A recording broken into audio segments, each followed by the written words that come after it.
We're live. Okay. I don't have a plan for this stream. Build up to Switch is what it's called. I figure I'm just gonna do a bunch of things until I get to the Switch. I need to bring up the chat. So, there you go. I might read some more Harry Potter. Chapter 2. Harry Potter and the Sorcerer's Stone. Let me just bring my channel up right about now. Go to Creator Studio. The channel.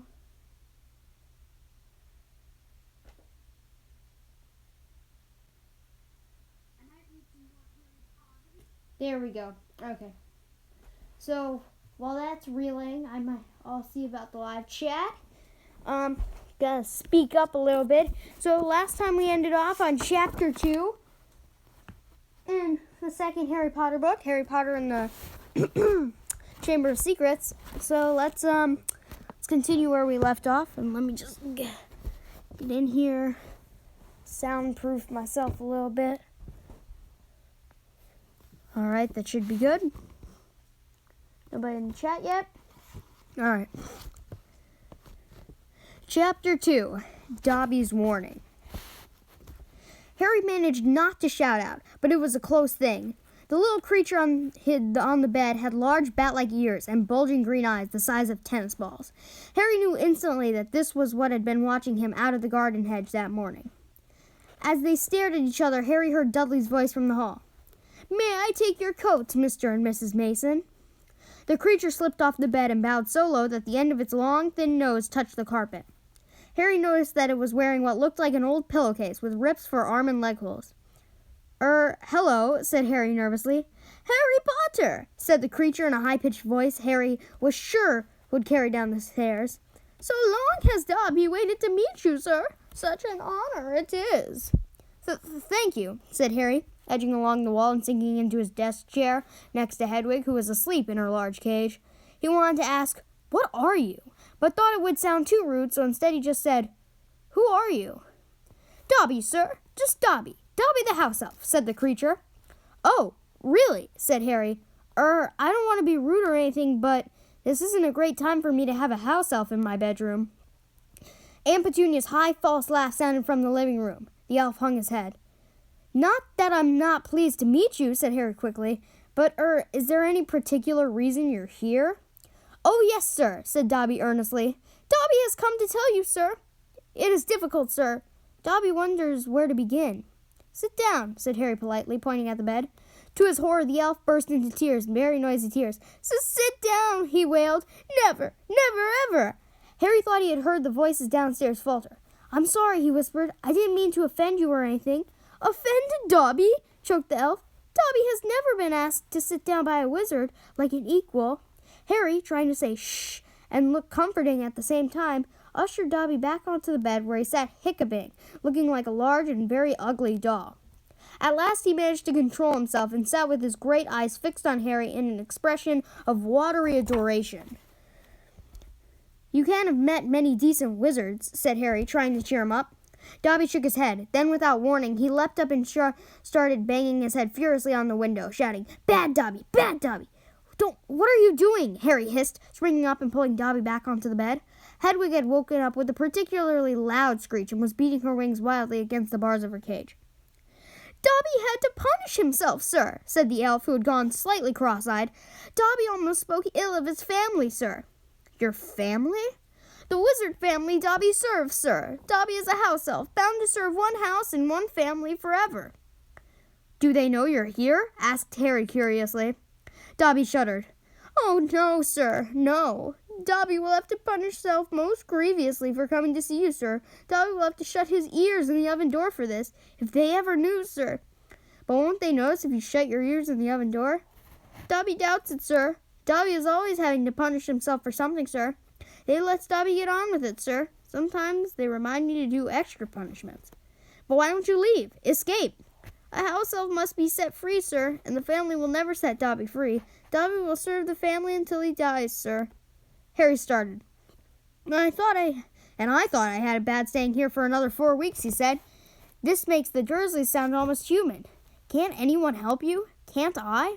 Almost at once, Harry wished he hadn't spoken. Dobby dissolved again into wails of gratitude.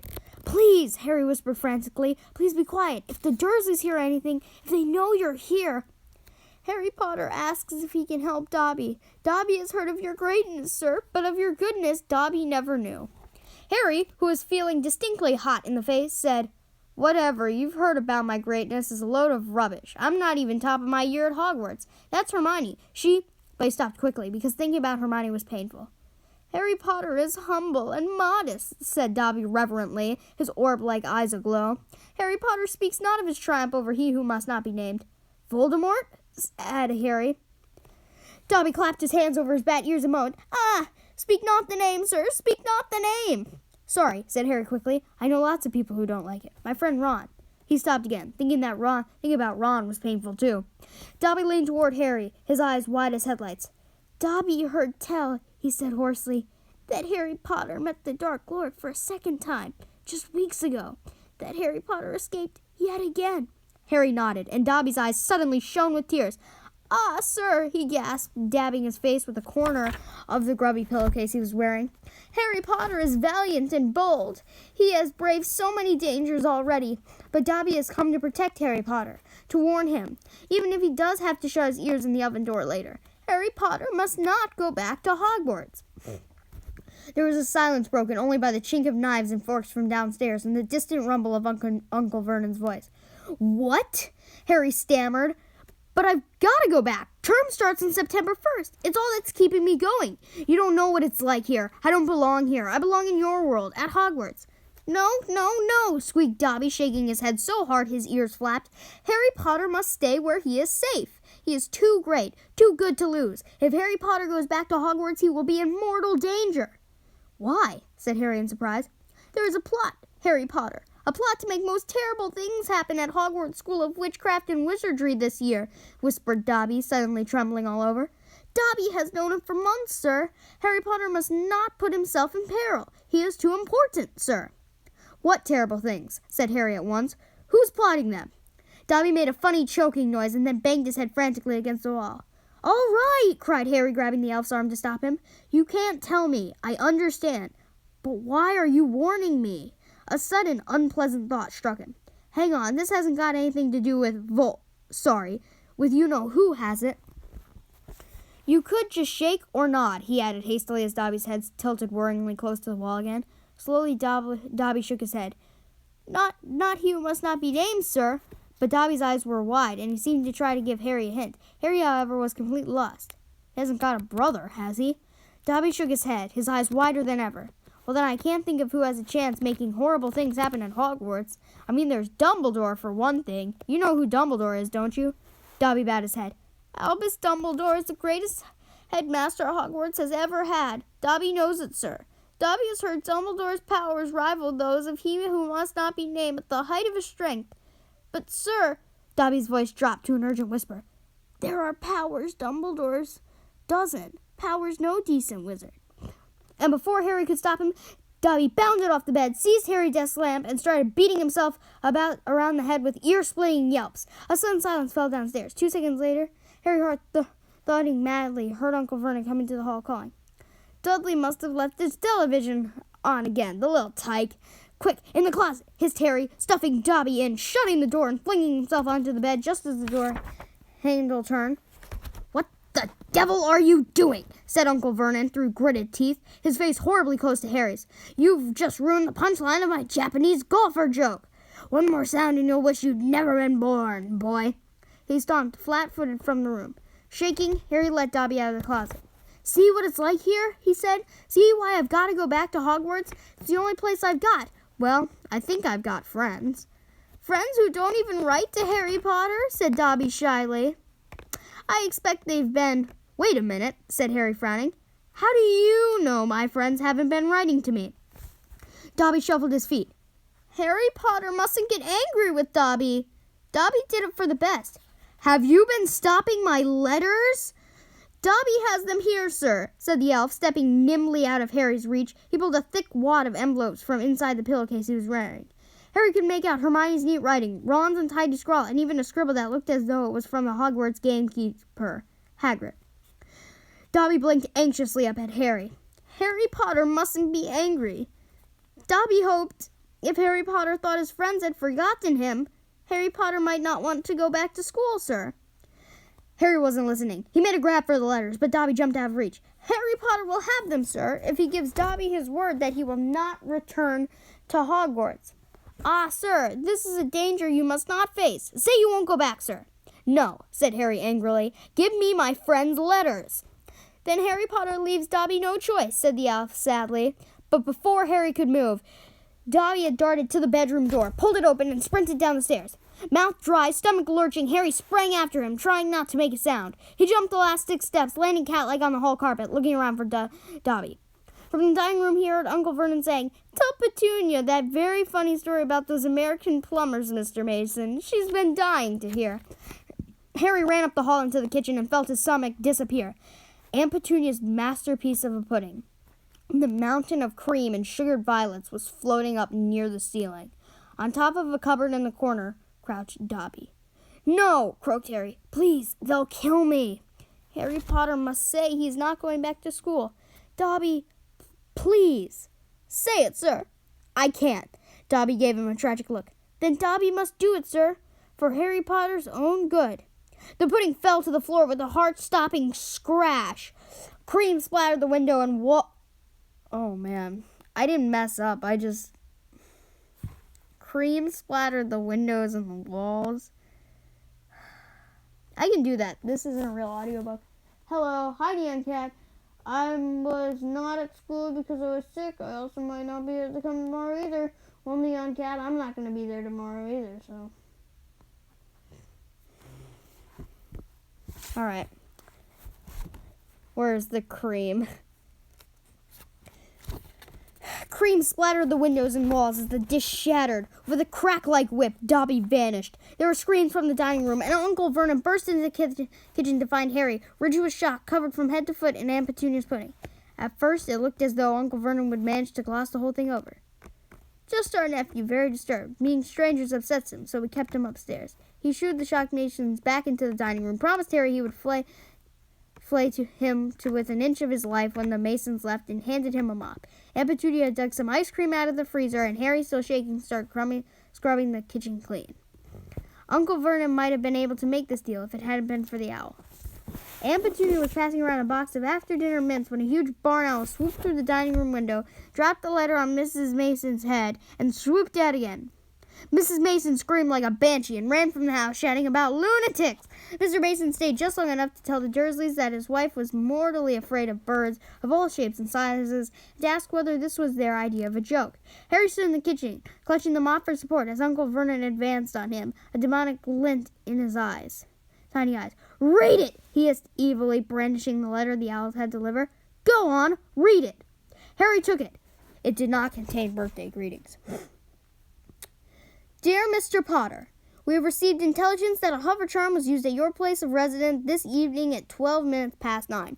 As you know, underage wizards are not permitted to use spells outside of school, and further spell work on your part may lead to expulsion from said school. Decree for reasonable restriction to underage sorcery, 1875, paragraph C.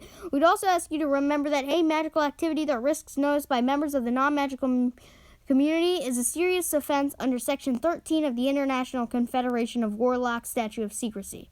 Enjoy your holidays. Yours sincerely, Mafalda Hopkirk, Improper Use of Magic Office, Ministry of Magic. Okay, and I know I'm not supposed to do this in a real audiobook, but this isn't an audiobook. If it just takes a spell being used at your place of residence to expel you, that makes no sense, okay? What if there's a giant wizard family and a bunch of them are grown up? What if one of them uses a hover charm? You're expelled because your place of residence, there's a bunch of magic going on. And, it's not like you've got friends over. It's not like you've got your brothers or your sisters or your mom and dad. Whatever. Harry looked up from the letter and gulped. You didn't tell us you weren't allowed to use magic outside school, said Uncle Vernon, a mad gleam dancing in his eyes. Forgot to mention it. Slipped your mind, I dare say.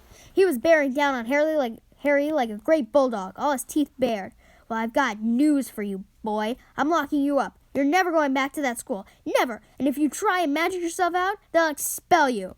And laughing like a maniac, he dragged Harry back upstairs. Uncle Vernon was as bad as his word. The following morning, he paid a man to fit bars on Harry's window. He himself fitted a cat flap in the bedroom door so that small amounts of food could be pushed through 3 times a day. They let Harry out to use the bathroom morning and evening. Otherwise, he was locked in his room around the clock. 3 days later, the Dursleys were showing no sign of relenting, and Harry couldn't see any way out of his situation. He lay in his bed watching the sun sinking behind the bars on the window and wondered miserably what was going to happen to him. What was the good of magicking himself out of his room if Hogwarts would expel him for doing it? Yet life at Privet Drive had reached an all-time low. Now that the Dursleys knew they weren't going to wake up as fruit bats, he had lost his only weapon. Dobby might have saved Harry from horrible happenings at Hogwarts, but the way things were going, he'd probably starve to death anyway. The cat flap rattled, and Aunt Petunia's hand appeared, pushing a bowl of canned soup into the room. Harry's, whose insides were aching with hunger, jumped off his bed and seized it. The soup was stone cold, but he drank half of it in one gulp. Then he crossed the room to Hedwig's cage and tipped the soggy vegetables at the bottom of her bowl into an empty food tray. She ruffled her feathers and gave him a look of deep disgust. It's no good turning your beak up at it. That's all we've got, said Harry grimly. He put the empty bowl back on the floor next to the cat flap and lay down on the bed, somehow even hungrier than he had been before the soup. Supposing he was still alive in another 4 weeks, what would happen if he didn't turn up at Hogwarts? Would someone be sent to see him? To see why he hadn't come back? Would they be able to make the Dursleys let him go? The room was growing dark. Exhausted, stomach rumbling, mind spinning over the same unanswerable questions, Harry fell into an uneasy sleep. He dreamed that he was on a show in the zoo, with a card reading Underage Wizard attached to its cage. People goggled through the bars at him as he lay, starving and weak, on a bed of straw. He saw Dobby's face in the crowd and shouted out, asking for help. But Dobby called, "Harry Potter, sir, is safe there, sir," and vanished. Then the Dursleys appeared, and Dudley rattled the bars of the cage, laughing at him. "Stop it," Harry muttered as he rattled, pounding in a sore head. "Leave me alone. Cut it out. I'm trying to sleep." He opened his eyes. Moonlight was shining through the bars on the window, and someone was goggling through the bars at him. A freckle-faced, red-haired, long-nosed somebody. Ron Weasley was outside Harry's window.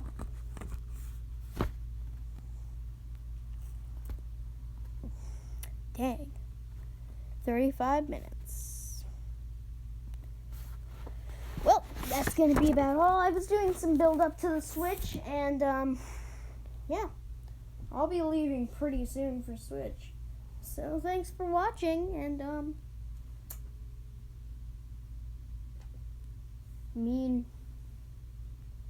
I guess that's about it. It says 2 people are watching. So are 2 people really watching?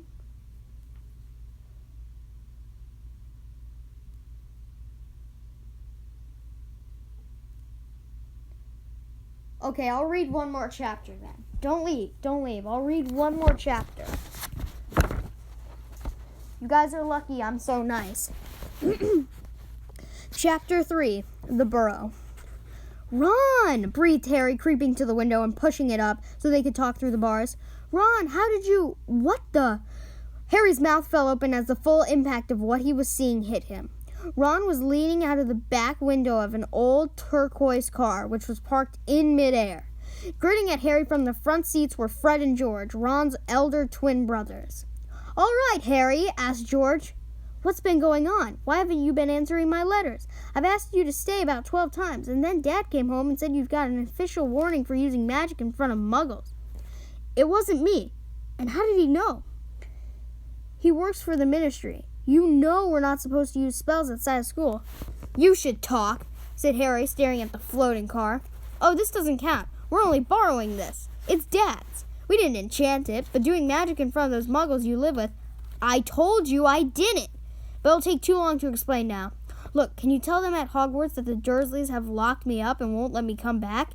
And obviously I can't magic myself out because the ministry will think that this is the second spell that I've done in 3 days, so... Stop gibbering, said Ron. We've come to take you home with us. But you can't magic me out either. We don't need to. You forget who I've got with me. Tie that around the bars, said Fred, throwing the end of a rope to Harry. If the Dursleys wake up, I'm dead, said Harry as he tied the rope tightly around a bar, and Fred revved up the car. Don't worry, said Fred, and stand back. Harry moved back to the shadows next to Hedwig, who seemed to have realized how important this was and kept still and silent. Oh, what is he doing? Are you reading Harry Potter? Hunter, yes, I am. I am reading Harry Potter. Stick around for this last chapter. Trust me, it'll be good. You like it. Oh, man.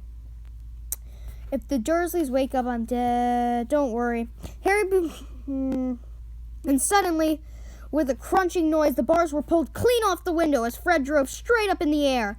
Harry ran back to the window to see the bars dangling a few feet above the ground. Panting, Ron hoisted them up into the car. Harry listened anxiously, but there was no sound from the Dursleys' bedroom. When the bars were safely in the back seat with Ron, Fred reversed as close to possible as Harry's window. Get in, said Ron. But all my Hogwarts stuff, my wand, my broomstick, where is it? Locked in my cupboard under the stairs. I can't get out of this room. No problem, said George from the front passenger seat. Out of the way, Harry. Fred and George climbed cat-like through the window into Harry's room. You had to hand it to them, thought Harry as George took an ordinary hairpin from his pocket and started to pick the lock. A lot of wizards think it's a waste of time knowing this sort of muggle trick, but we feel their skills worth learning, even if they are a bit slow. There was a small click and the door swung open. So we'll get your trunk. You grab anything you need from your room and hand it out to Ron, whispered George. Watch out for the bottom stair. It creaks, Harry whispered, back as the twins disappeared into the dark landing. Harry dashed around his room, collecting his things, passing them out of the window to Ron. Then he went to help Fred and George heave his trunk up the stairs. Harry heard Uncle Vernon cough. At last, panting, they reached the landing, then carried the trunk through Harry's room to the open window. Fred climbed back into the car to pull with Ron, and Harry and George pushed from the bedroom side. Inch by inch, the trunk slid through the window. Uncle Vernon coughed again. Got it, okay. A bit more, panted Fred, who was pulling from inside the car. One good push. Harry and George threw their shoulders against the trunk, and it slid out of the window into the backseat of the car. Okay, let's go. But as Harry climbed onto the window sill, there came a sudden loud screech from behind him, followed immediately by the thunder of Uncle Vernon's voice. That ruddy owl! I forgotten Hedwig! Harry tore back across the room as the landing light clicked on. He snatched up Hedwig's cage, dashed to the window, and passed it out to Ron. He was scrambling back onto the chest of drawers when Uncle Vernon hammered on the unlocked door, and it crashed open. For a split second, Uncle Vernon stood framed in the doorway. Then he let out a bellow like an angry bull and dived at Harry, grabbing him by the ankle. Ron, Fred, and George seized Harry's arms and pulled him as hard as they could. Petunia! Roared Uncle Vernon. He's getting away! He's getting away! But the Weasleys gave a gigantic tug and Harry's leg slid out of Uncle Vernon's grasp. Harry was in the car. He'd slammed the door shut. Put your foot down, Fred! Yelled Ron, and the car shuddered suddenly toward the moon. Harry couldn't believe it. He was free. He rolled down the window, the night air whipping his hair, and looked back at the sinking rooftops of Privet Drive. Uncle Vernon, Aunt Petunia, and Dudley were all hanging, dumbstruck, out of Harry's window. See you next summer, Harry yelled. The Weasleys roared with laughter, and Harry settled back in his seat, grinning from ear to ear. Let Hedwig out, he told Ron. She can fly behind us. She hasn't had a chance to stretch her wings for ages. George handed the hairpin to Ron, and a moment later, Hedwig soared joyfully out of the window to glide alongside them like a ghost. So, what's the story, Harry? Said Ron impatiently. What's been happening? Harry told them all about Dobby, the warning he'd given Harry, and the fiasco of the violet pudding. There was a long, shocked silence when he had finished.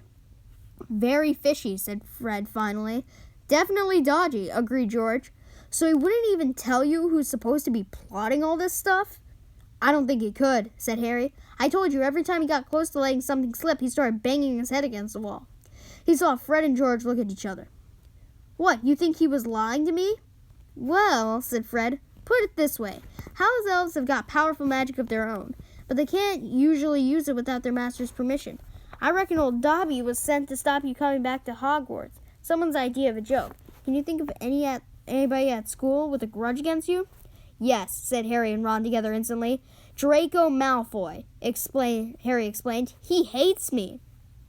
Draco Malfoy, said George, turning around. Not Lucius Malfoy's son. Must be. It's not a very common name, is it? Said Harry. Why? I've heard Dad talking about him. He was a big supporter of you-know-who. And when you-know-who disappeared, said Fred, craning around to look at Harry, Lucius Malfoy came back saying he'd never met any of it. Load of dung. Dad reckons he was right in you-know-who's inner circle. Harry had heard these rumors about Malfoy's family before, and they didn't surprise him at all. Malfoy made a Dudley Dursley look like a kind, thoughtful, and sensitive boy. I don't know whether the Malfoys own a house elf, said Harry. Well, whoever owns them will be an old wizarding family, and they'll be rich, said Fred.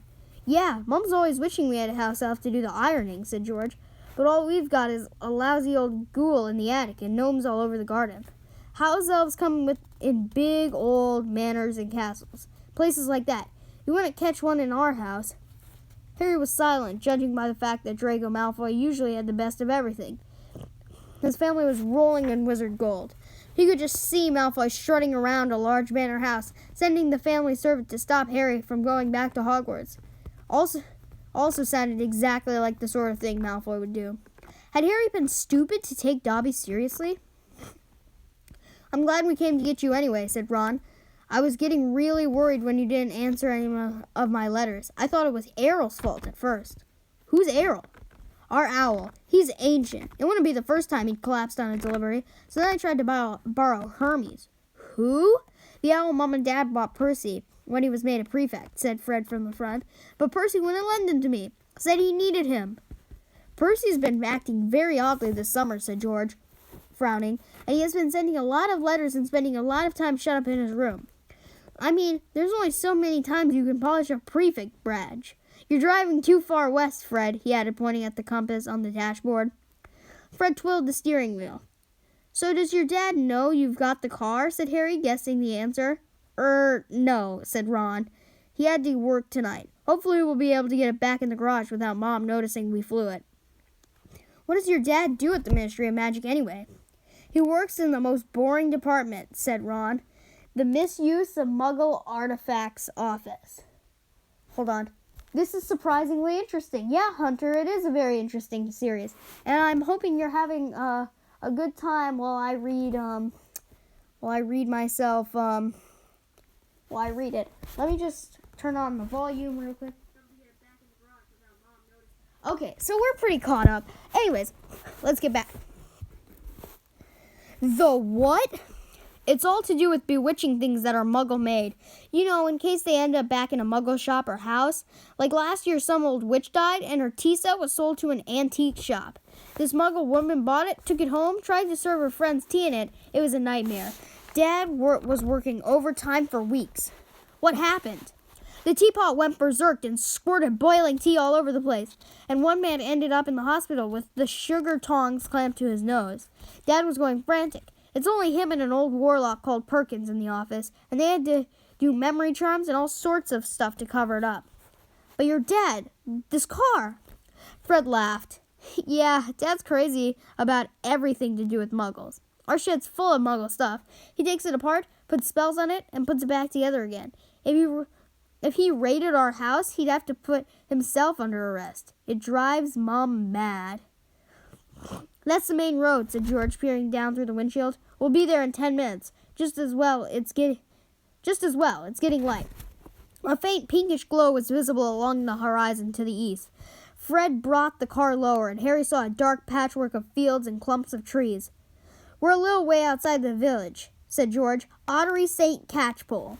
Lower and lower went the flying car. The edge of a brilliant red sun was now gleaming through the trees. Touchdown, said Fred, as, with a slight bump, they hit the ground.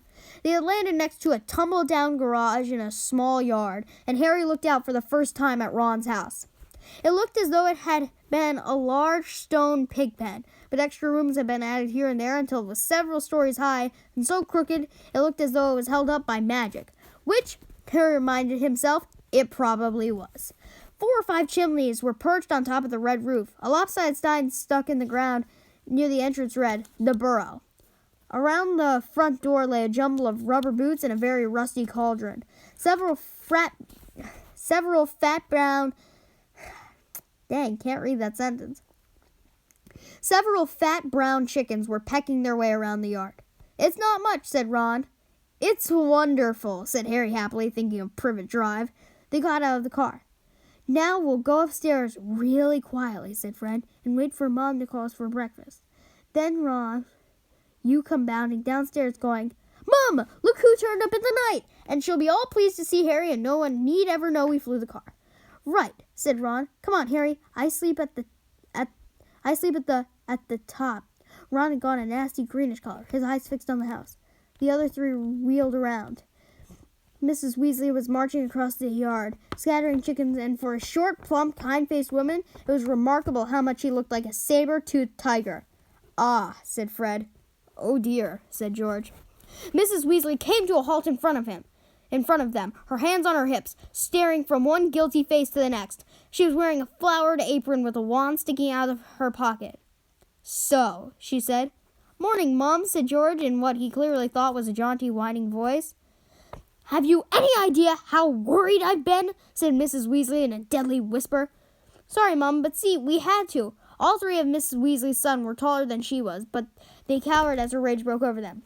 "Bed's empty, no note, car gone, could have crashed, out of mind with worry. Did you care? Never as long as I've lived. You wait until your father gets home. We've never had trouble like this from Bill or Charlie or Percy." "Perfect Percy," muttered Fred. "You could do with taking a leaf out of Percy's book," yelled Mrs. Weasley, prodding a finger in Fred's chest. "You could have died. You could have been seen. You could have lost your father his job." It seemed to go on for hours. Mrs. Weasley had shouted herself hoarse before she turned on Harry, who backed away. "I'm very pleased to see you, Harry dear," she said. "Come in and have some breakfast." She turned and walked into the house, and Harry, after a nervous glance at Ron, who nodded encouragingly, followed her. The kitchen was small and rather cramped. There was a scrubbed wooden table and chairs in the middle, and Harry sat down on the edge of his seat, looking around. He had never been in a wizard house before. The clock on the wall opposite him had only one hand and no numbers at all. Written around the edges were things like "Time to make tea," "Time to feed the chickens," and "You're late." Books were stacked 3 deep on the mantelpiece, books with titles like "Charm Your Own Cheese," "Enchantment in Baking," and "1-Minute Feasts. It's Magic." And unless Harry's ears were deceiving him, the old radio next to the sink had just announced the coming up of the witching hour with the popular singing sorceresses Celestina Warbeck. Miss Weasley was clattering around. Mrs. Weasley was clattering around, looking breakfast a little haphazardly, throwing dirty looks at her sons as she threw sausages into the frying pan.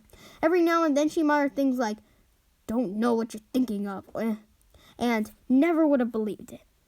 "I don't blame you, dear," she assured Harry, tipping 8 or 9 sausages onto his plate.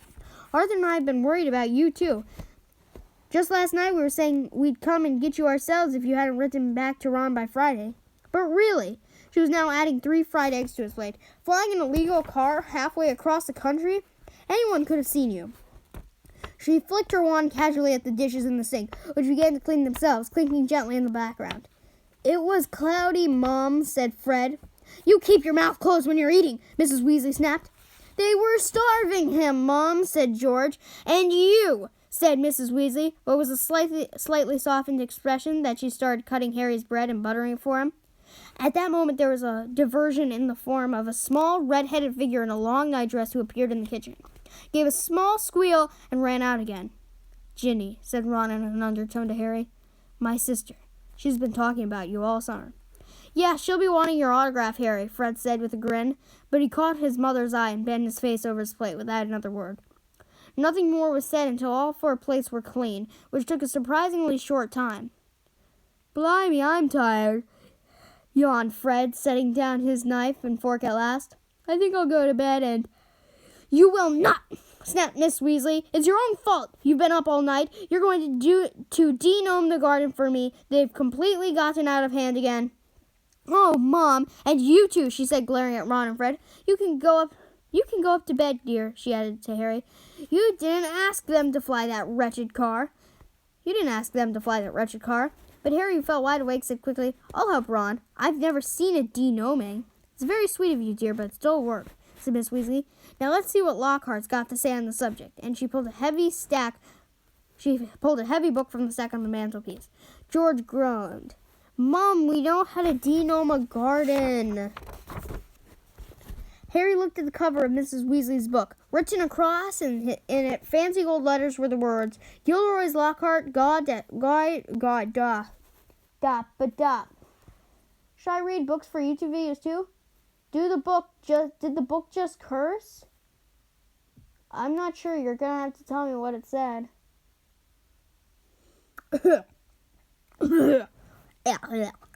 Let's just reset my tongue here. Gilderoy Lockhart's Guide to Household Pets. There is a big photograph on the front of a very good-looking wizard with wavy blonde hair and bright blue eyes. As always in the wizarding world, the photograph was moving. The wizard, who Harry supposed was Gilderoy Lockhart, kept winking cheekily up at them. Miss Weasley beamed down at him. "Oh, he is marvelous," she said. "He knows his household pests, all right. It's a wonderful book." "Mum fancies him," said Fred in a very audible whisper. "Don't be so ridiculous, Fred," said Mrs. Weasley, her cheeks rather pink. "All right, if you think you know better than Lockhart, you can go and get on with it. And woe betide you if there's a single gnome in that garden when I come out to inspect it." Yawning and grumbling, the Weasleys slouched outside with Harry behind them. The garden was large, and in Harry's eyes, exactly what a garden should be. The Dursleys wouldn't have liked it. There were plenty of weeds, and the grass needed cutting, but there were gnarled trees all around the walls, plants Harry had never seen spilling from every flower bed, and a big green pond full of frogs. "Muggles have garden gnomes too, you know," Harry told Ron as they crossed the line. "Yeah, I've seen those things they think are gnomes," said Ron, bent double with his head in a thorny bush. Like little Santa Clauses with fishing rods." There was a violent scuffling noise, and the phony bush shuddered, and Ron straightened up. "This is a gnome," he said grimly. "Get off me! Get off me!" screamed the gnome. It was certainly nothing like Santa Claus. It was small and leathery looking, with a large, knobby, bald head exactly like a potato. "But didn't you read it out loud?" "It probably didn't. You'd remember." "I don't know. I'm just reading what I see. And while I'm taking it all in, I take in more of the stories and I kind of imagine it as I read." Let's see, what time is it? It's 8:36. I have 2 hours. Okay. "Get off me! Get off me!" squealed the gnome. It certainly was nothing like Santa Claus. It was small and leathery looking, with a large, knobbly, bald head exactly like a potato. Ron held it at arm's length as it kicked out at him with its horny little feet. He grasped it around the ankles and turned it upside down.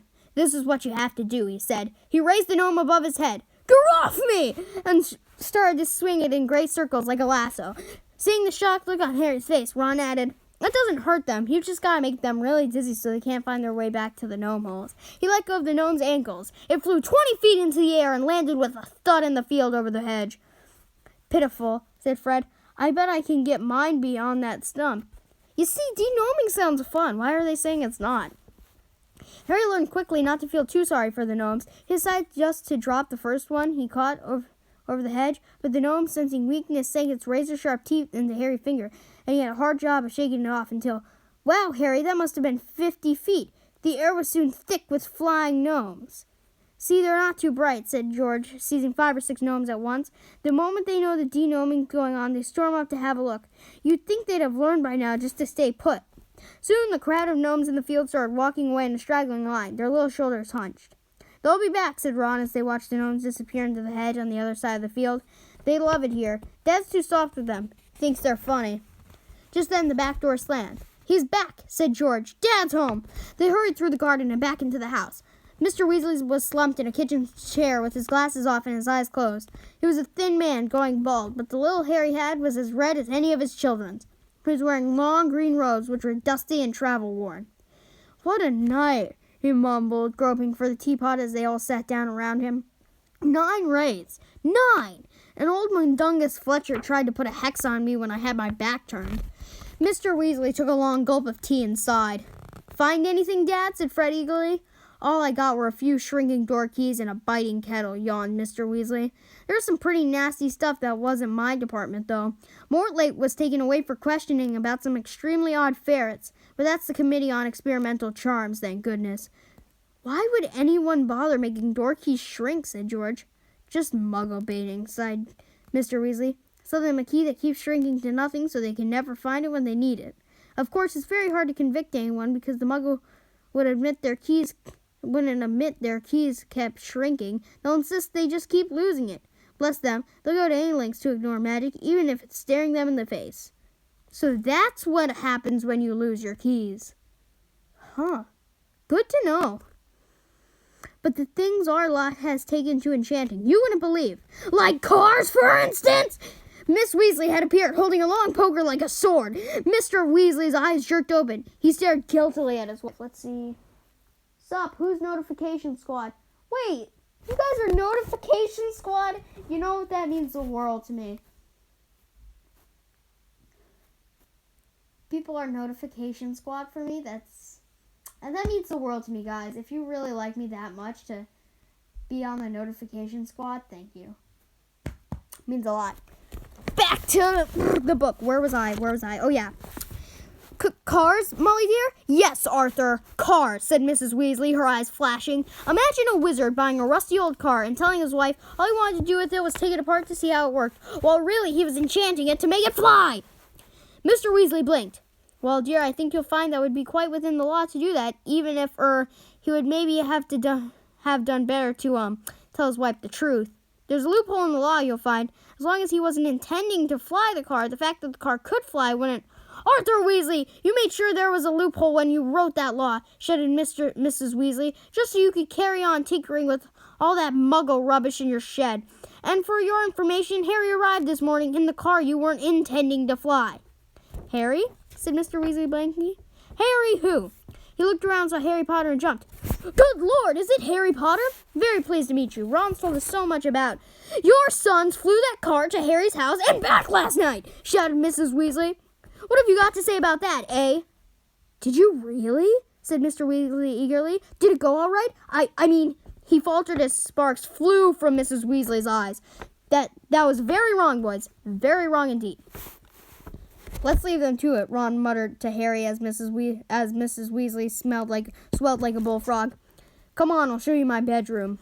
They slipped out of the kitchen and down a narrow passageway to an uneven staircase, which wound its way zigzagging up through the house. On the third landing, a door stood ajar. Harry just caught sight of a pair of bright brown eyes staring at him before it closed with a snap. Ginny, said Ron. You don't know how weird it is for her to be this shy. She never shuts up normally. They climbed 2 more flights until they reached a door with peeling paint and a small plaque on it, saying Ronald's room. Harry stepped in, his head almost touching the sloping ceiling, and blinked. It was like walking into a furnace. Nearly everything in Ron's room seemed to be a violet shade of orange. The bedspread, the walls, even the ceiling. Then Harry realized that Ron had covered nearly every inch of the shabby wallpapers with posters of the same 7 witches and wizards, all wearing bright orange robes, carrying broomsticks, and waving energetically. Your Quidditch team? Said Harry. The Chudley Cannons, said Ron, pointing at the orange bedspread, which is emblazoned with 2 giant black C's and a speeding cannonball. 9th in the league. Ron's school spellbooks were stacked untidily in the corner, next to a pile of comics that seemed to feature the adventures of Martin Miggs, the Mad Muggle. Oh. That's me. That's how I got here so quick. Thanks, Hunter, for being Notification Squad. Hold on. My foot does this weird thing sometimes where it, clenches up, and I have to, smack it a few times, massage it a little bit. I think it does that when I'm in one place for too long. But thanks for being Notification Squad, Hunter. Means a lot. Ron's school spellbooks were stacked untidily in a corner next to a pile of comics that all seemed to feature the adventures of Martin Miggs, the Mad Muggle. Ron's magic wand was lying on top of a fish tank full of frog spawn on the windowsill, next to his fat gray rat, Scabbers, who was snoozing in a patch of sun. Harry stepped over a pack of self-shuffling playing cards on the floor and looked out the tiny window. In the field far below, he could see a gang of gnomes sneaking one by one back through the Weasley's hedge. Then he turned to look at Ron, who was watching him almost nervously, as though waiting for his opinion. "It's a bit small," said Ron quickly. "Not like that room you had with the muggles. I'm right underneath the ghoul in the attic. He's always banging on the pipes and groaning." But Harry, grinning widely, said, "This is the best house I've ever been in." Ron's ears went pink. "Whoa! What happened here? My book's like ripped in this part. That's really weird." Well, that's the end of chapter 3. And I told you guys that I was only going to read one more chapter.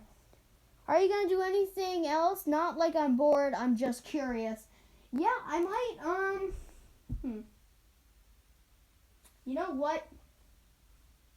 I don't want to play Pokey Park, because that would make this really weird. Yeah, I'll play something else. I'll play a video game, guys. Hold on. I'm just going to mess with something here in a minute. So just, I'm going to play Wii Sports. I'm going to play friggin' Wii Sports. Okay. So, let's do that. I'm going to play Wii Sports. And, yes, it's the truth. Before you go, Martian, you can't. Yeah, I'm playing Wii Sports. We'll see when the stream catches up.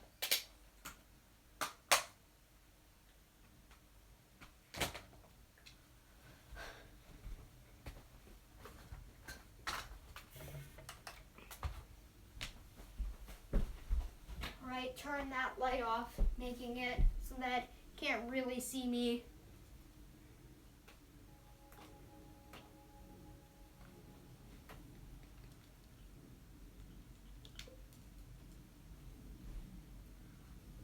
If you don't think I'm serious, I'm dead serious. I'm playing Wii Sports. I'm gonna play Wii Sports.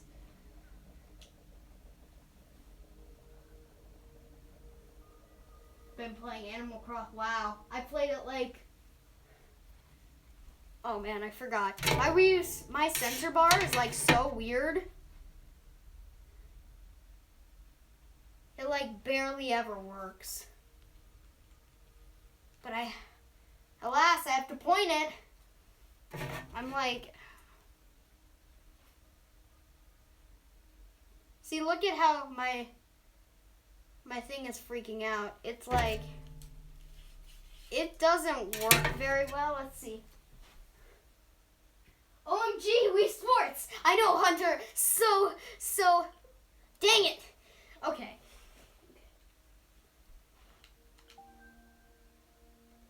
Dang it! Work!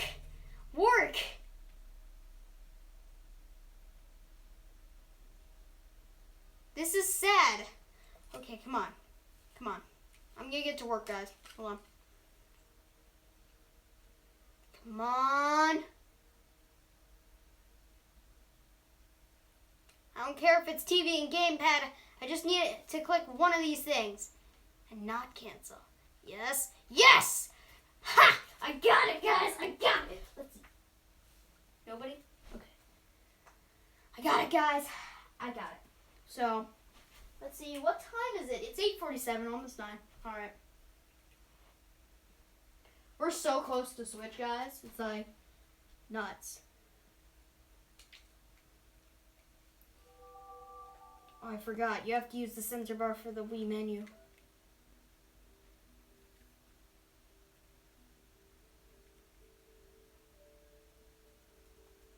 I'm gonna do it, guys.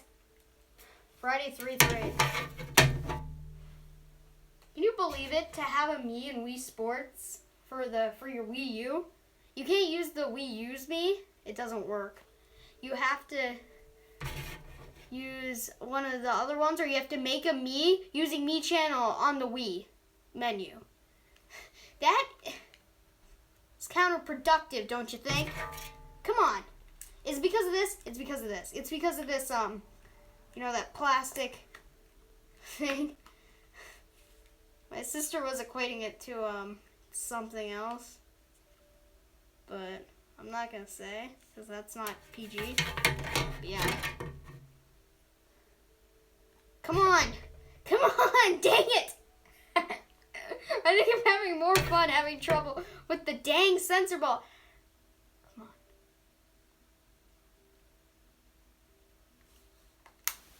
on. Come on. No.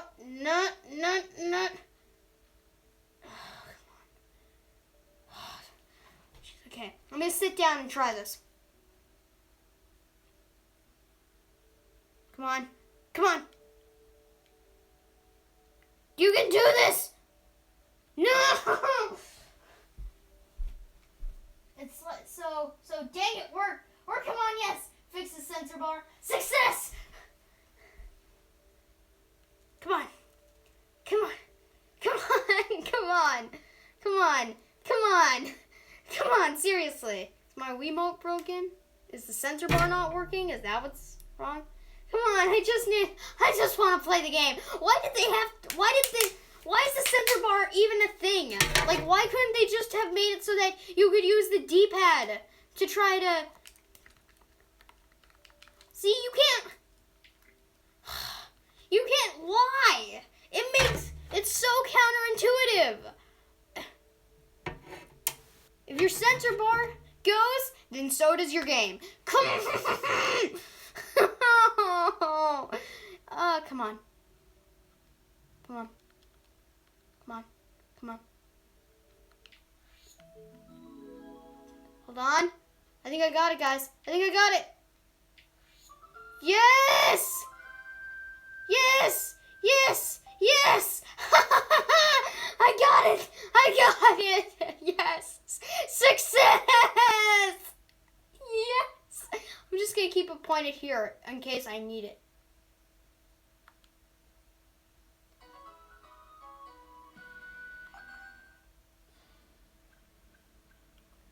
Can I just use the...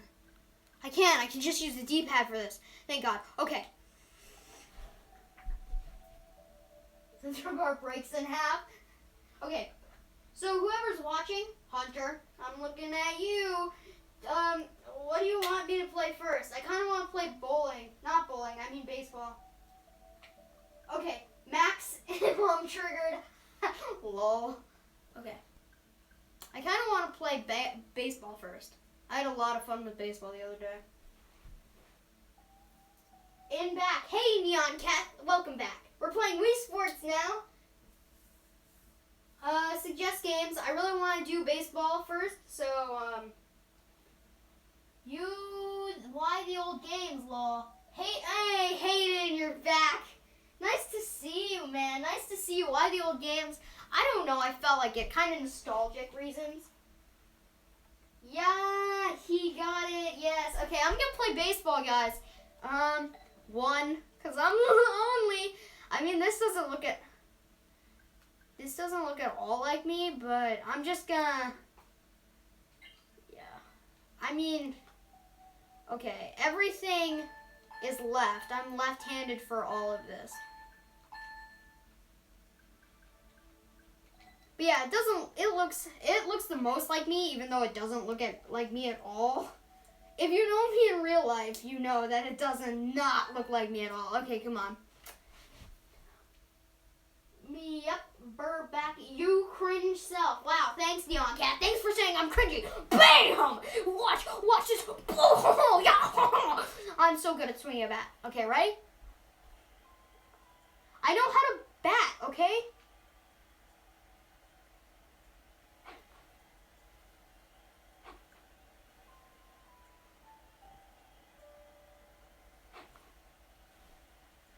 I hate that it goes through this tutorial. Wii Sports, boy. I actually love this game, lol. Yeah. I'm so sick I don't think I'll be at school tomorrow either. Yes, I spelled triggered right. Okay. Alright, guys, I'm Guest B. That's my name. Nope, Max, that's not my name. It's Guest B. Let's get... That's a foul. Yep. What'd I tell you guys? Ah, shoot. Strike. Come on.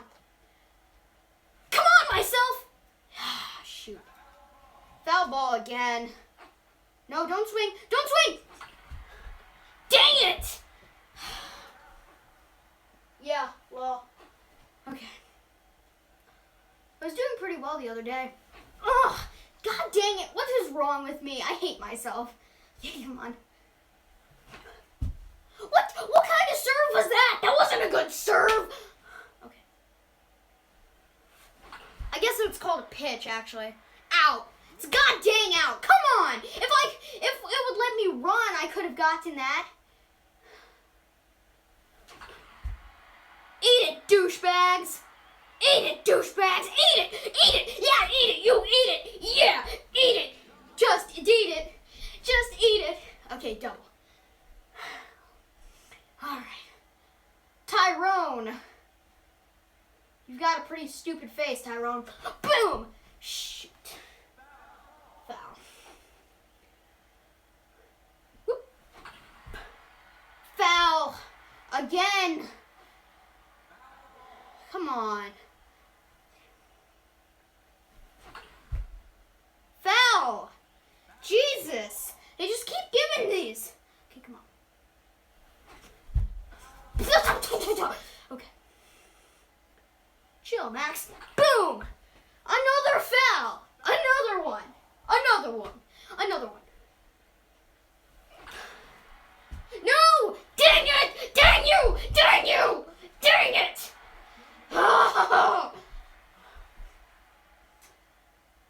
Remember the shout out during class today? Jesus Christ, it's Jason Bourne. No, the foul. He's already raging. Oh no. Yeah. I threw a fastball. Okay, ready?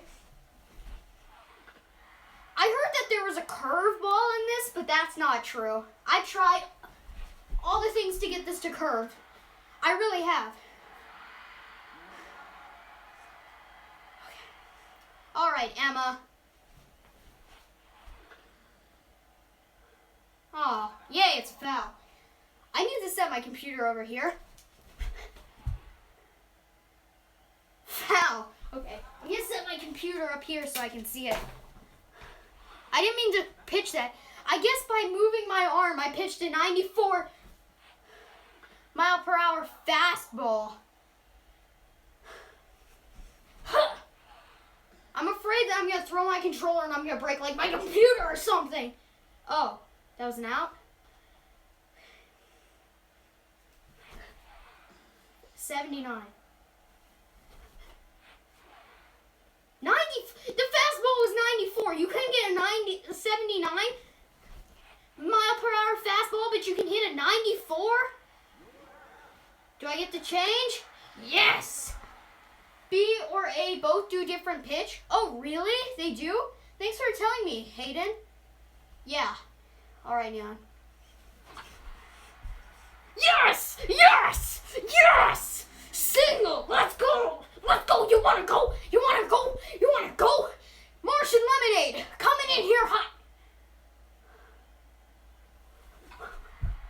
Dang it! Martian Lemonade not coming in here hot. Stop, Aiden, you're making me uncomfortable. Just kidding, by the way. BT Dubs! But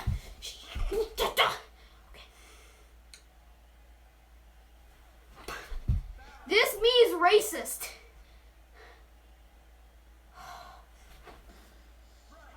Dang it!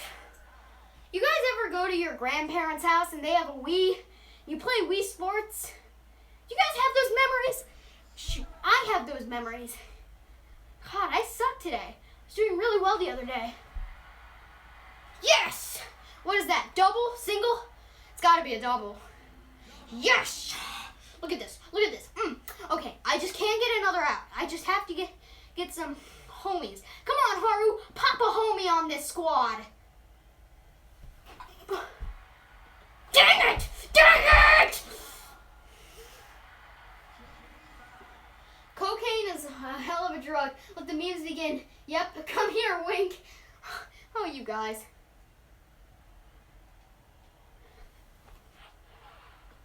Splitter? Oh, that's how you do it. You're right, Aiden. Hayden. Sorry, my bad. I don't like Aiden. But Hayden is, you're cool. You're cool, Hayden.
Sonic B-Ball game and Super Mario Sluggers.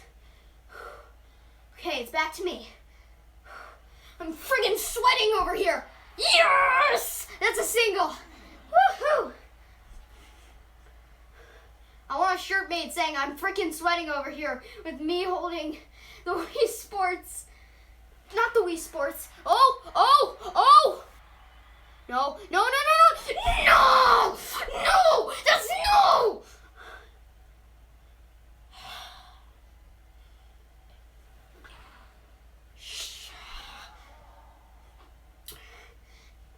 I did another Wii Sports stream. No! Nobody can jump that high. That's not fair.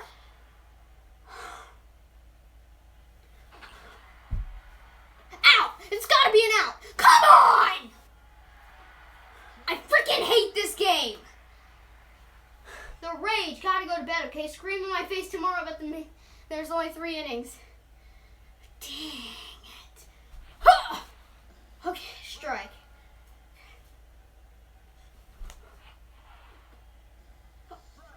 What?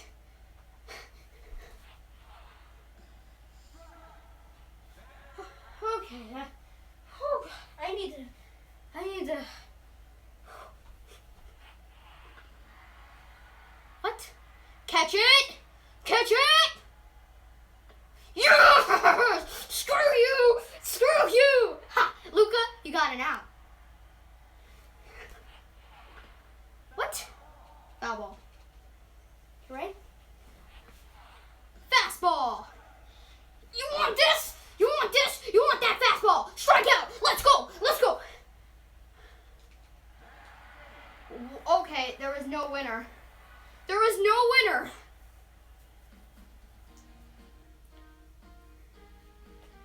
Wow. No, I'm quitting. I'm not doing that anymore. Let's play tennis. I already raged at this a little while ago, so let's rage at it again. Ew! And he swings his controller. Alright. Best of 3, guys. Let's go. I'm with Matt and Miyu.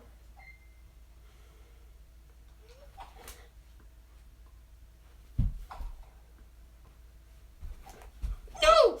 Dang it. They need to make a new sports, like a Switch sports with volleyball or something. That'd be fun. And baseball! I'm not baseball! Dang it! See ya. No, Hunter, don't go. Live out Switch hype. Ugh. Son of a douchebag!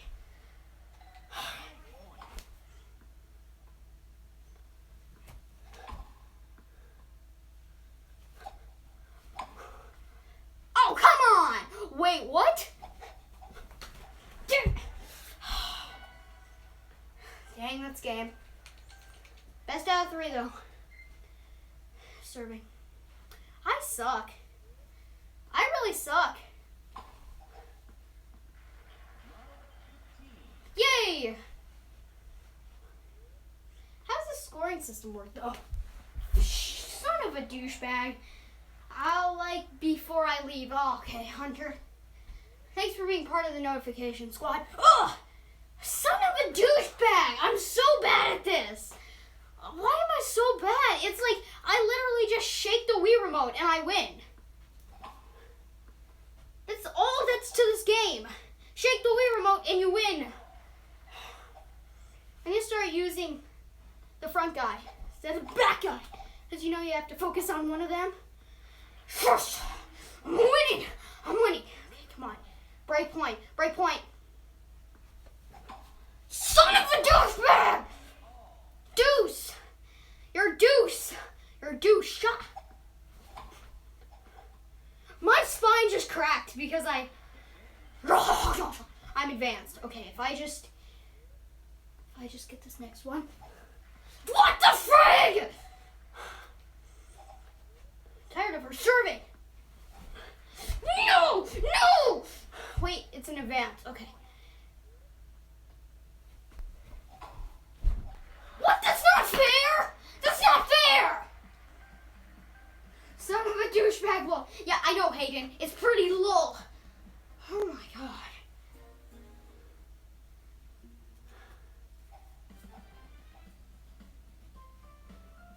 Oh man, my camera's about to die, guys. 15 to 30 to 40 to win. Oh man, my camera's about to die, guys, so alas, this is where I leave you. Switch hype is real. Switch hype is coming. The Switch comes out in mere hours from where we sit.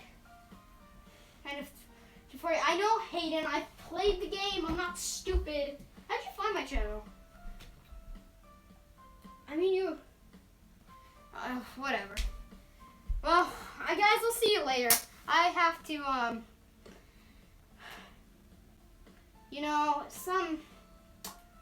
by what I'm...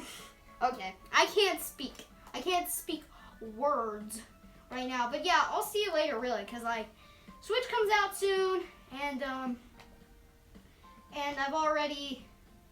I've read Harry Potter, I played some Wii Sports. Not very much, but a bunch of people left, so leave a comment down below if you want to see more, I guess. Leave a like if you like this video, as it really does help me a lot. And subscribe to join the Martian Army to get more Lemonade. I have been Martian Lemonade. This has been Wii Sports, and I will see you guys in the next one. Deuces!